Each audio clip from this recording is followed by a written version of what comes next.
A Gibraltar court rejected a U.S. attempt to seize an Iranian oil tanker on Sunday, clearing the way for the ship to resume its journey in the Mediterranean under the Iranian flag and with a new name. The Grace 1 supertanker, renamed the Adrian Daya 1, has been anchored off Gibraltar since it was intercepted by the British Navy on July 4 on the grounds that it was carrying oil to Syria in violation of European Union sanctions.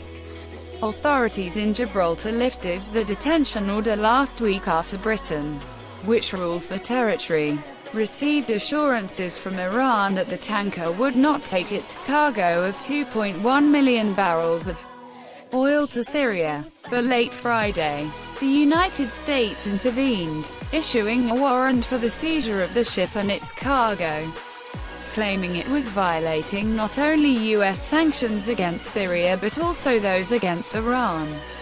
U.S. seeks seizure of Iranian oil tanker in new escalation.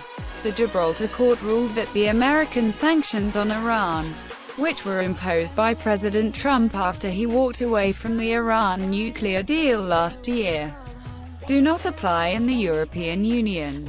The sanctions violations charged in the U.S. warrant would not constitute offenses had they occurred in Gibraltar, the government said in a statement.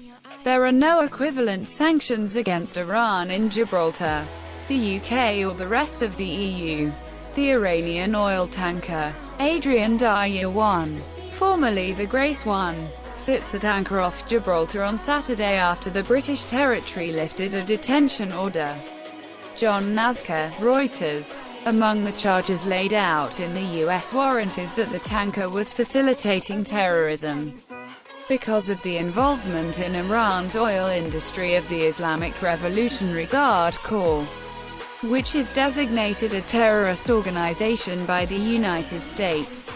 The Gibraltar ruling noted that the EU does not regard the IRGC as a terrorist organization. The court's rejection of the U.S. request raises new questions over where the tanker will go next, and whether the United States will attempt to intervene again, perhaps by forcibly intercepting it.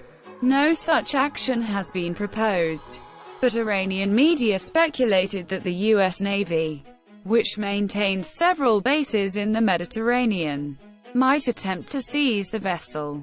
Iran's Navy commander, Rear Admiral Hossein Khanzadi, offered to dispatch the Iranian Navy to escort the Adrian Daya 1.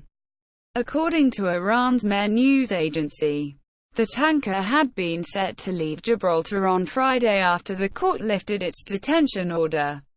But the captain and 5 crew members quit, leaving the ship's owners to recruit replacements. Photographs posted on social media showed the vessel, painted with its new name and flying the Iranian flag, being readied for departure by men in orange uniforms. It was unclear whether Iran would release the British tanker seized in the Persian Gulf in apparent retaliation for Britain's detention of the Grace 1, as the ship was then called. Read more. Why the suspected attacks on tankers in the Gulf of Oman could provoke a full-blown conflict with Iran. Today's coverage from Post correspondents around the world. Like Washington Post World on Facebook and stay updated on foreign news. If you like this video, please hit like and subscribe to Tom Snout.